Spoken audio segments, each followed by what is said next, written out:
So when you go get a blood transfusion, what is it for?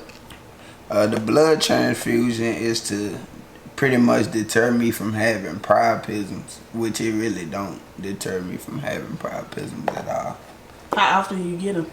Well, I have priapism every night, but the last 2 nights I haven't had priapisms because I haven't been going to sleep. So you say you stay up all night? Yeah, I stay up all night to avoid me having a priapism and probably give me like an hour of sleep during the day after class or something. But other than that, I just be up.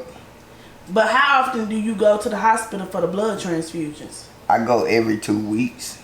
All right.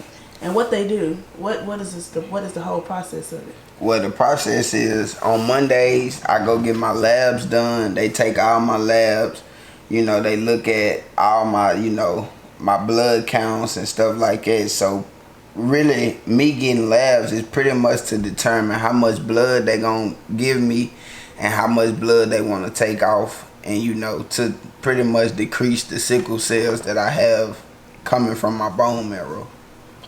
Oh, so when you what do you do to keep your mind occupied when you stay up all night like that? Well, sometimes I read books, or I listen to podcasts, or I might watch Tony Robbins or TD Jakes or somebody on YouTube. But other than that, I just keep going, clean up, whatever. Just anything just to keep my attention on not going to sleep. All right, Draco, so you got a port right here on your chest. Yeah. So they can see it. I'm gonna zoom in for y'all. Y'all see the little line? And then this the port, and the line go all the way through my collarbone, and it hit my main artery right here, which is my heart. And what's that for? So I got my port put in right after I graduated high school. So around about 2013, going on 14, they put it in because I was going to the hospital so frequent. It's when they stick my veins, they'll look like veins, and when you stick them, it's stick the needles in, the veins, they either would just blow or they just don't bleed at all. And a good benefit from having a port is, I know it hurt when they access it because it's like hooks they stick in my chest, and I got a double-sided port, which is 2 sides they can access. But when I was young, I was in the hospital so much, they stuck me so many times to the point where my veins are just ruined. I have little to none, far as veins go. And as I can recall, when I was young, I used to do this little study thing that they paid me for, and it was for a few days, and I go into this little chamber thing. Every morning they wake me up in the afternoon and before I go to sleep, and I used to have to exercise. And with that, I was finna get released, and I was waiting on my mom to come, but they couldn't never get no veins, so they stuck me 7 times in this arm and 8 times in this arm. So pretty much they stuck me a total of 15 times to try to get blood, and it still didn't work out. So then that's when they incorporated that later in life they thinking about I should get me a port. So I eventually got it. And did it hurt when you got it? Yeah, it was painful because it was new and I didn't really know how to manage it. But as time went on, I started to figure out things I could do to help. It used to hurt to talk. My neck would always feel like it got a crook in it. My shoulder would be sore, and my arm would sometimes get stuck in place, or it'll be real stiff. But the key to keeping it all cordial and stuff is pretty much just whatever side your port is located on, you just move your arm during the days, and always don't pick up nothing, but always just have your arms moving and keep it in motion so none of this won't lock up, because it's a surgery, so you got lines going through. So pretty much whatever you don't move and work out, it's just gonna lock up and it'll just be stiff and it hurt. So let me ask you this. For anybody that has sickle cell, or anybody that don't know what this lifestyle is like. Can you tell me on a scale of 1 to 10 every day, what is the pain that you feel and what it feels like? On a daily basis, my pain level be at around like a 6 or a 7. That's just normal. And pretty much for some reason I get knots in my right leg, and with the knots they hurt in my leg, and then on top of that I also have like muscle spasms that be in my back, and sometimes like my sides and stuff be hurting, and my arms, and that's pretty much it. And to say all this, to let people know how you feel, what exactly keep you going every day?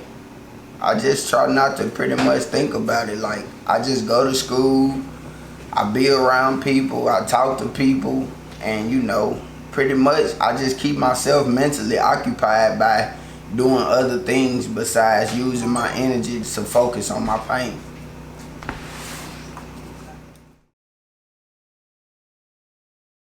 Press the pain that I gotta endure, I'm all for it.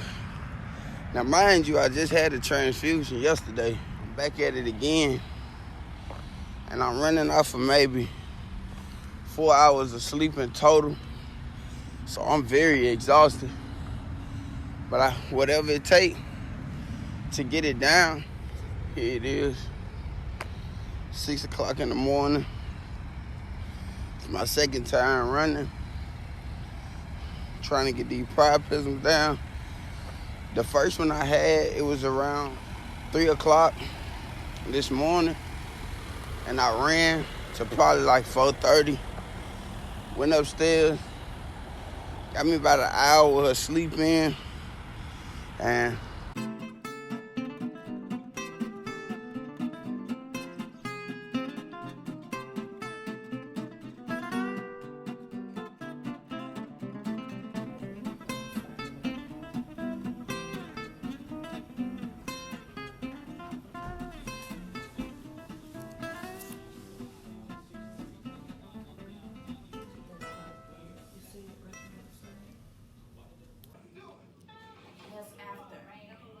this is after irrigation. This is every day, y'all. I stick 2 needles on the side, shoot medicine in it. So on the last video, we showed them what a priapism was and how it affects you. Now this video we're gonna talk about the release of the priapism, which is the irrigation part of it. Explain to them what irrigation is of a priapism. Well, really, irrigation with a priapism is pretty much they take needles and they insert the needles in the back shaft part of both sides of my penis to kind of bust the vessel so the blood can kind of constrict, and then it can just come out on both sides of the needles so it can eventually go down. With the irrigations, I probably had almost, or maybe over 300, it done happened over 300 times where they had to, stick needles in it and stuff like that. And sometimes it's to the point now where it's so much scar tissue, it's hard for them to even insert needles in it because it's like a blockage in the back. So sometimes they have to go a little forward or apply a little more pressure, which really hurt, but now I feel like I done got used to it. I already know the drill and how it's done, so I pretty much mentally be prepared for it, so it's whatever. So for somebody that have to go through this same process, what is the preparation for? How do you mentally prepare yourself for something so tragic and strenuous? I mean, with me, to be honest, like, I adapt to situations like I'm like a chameleon. Like, whatever environment I'm in, I adapt. So pretty much what I do is I just take it as it comes, like I endure pain like my whole life, so it's pretty much sad to say it's really nothing that could possibly hurt me as much as having priapisms or irrigations or sickle cell crisis. So to be honest, I just say the best preparation for me was I prayed for it, and eventually as I got older and it started to happen more frequently, and sometimes the runs didn't work or the warm bath waters or nothing didn't work, eventually I just got to the point where it didn't bother me no more. I just was just like, I go to the hospital and just tell them like it's happened again, and you know, let's go and get it down. And it's to the point now where when I go in the hospital, they know me for who I am and for what I go through. And it's so bad to the point where I was going to the hospital every night, to the point where they would already have a room and the materials and tools and implements that they needed to do the irrigation, because they knew 9 times out of 10 I was going to eventually come to the hospital in the span of 2 to 3 o'clock in the morning, sometimes 4. Wow.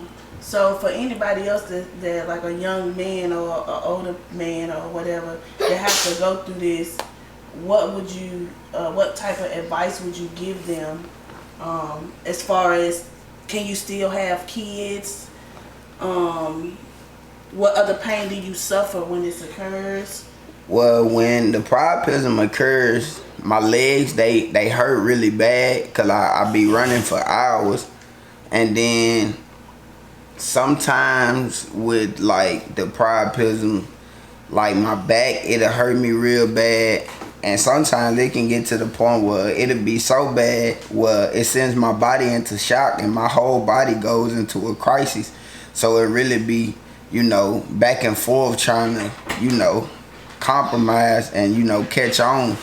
But then again, with my with the advice I can give, I say, you know, drink water, you know, stay hydrated, fruits, vegetables. And on top of that, I'll say, you know, if it's not as bad and you can tolerate it, try to walk a far distance, and, you know, eventually it'll go down. You know, you just find somebody to walk with you or somebody you can talk to in the midst of you doing it. Or what I do, I run. So mine's done got to the point where I have to run to get it to go down, because walking does nothing but just make it stay up. So I just run. So I mean, pretty much, you know, run, walk, make the right choices as far as your diet, as in like fruits and vegetables, and always incorporate water into the situation. So that's really pretty much it.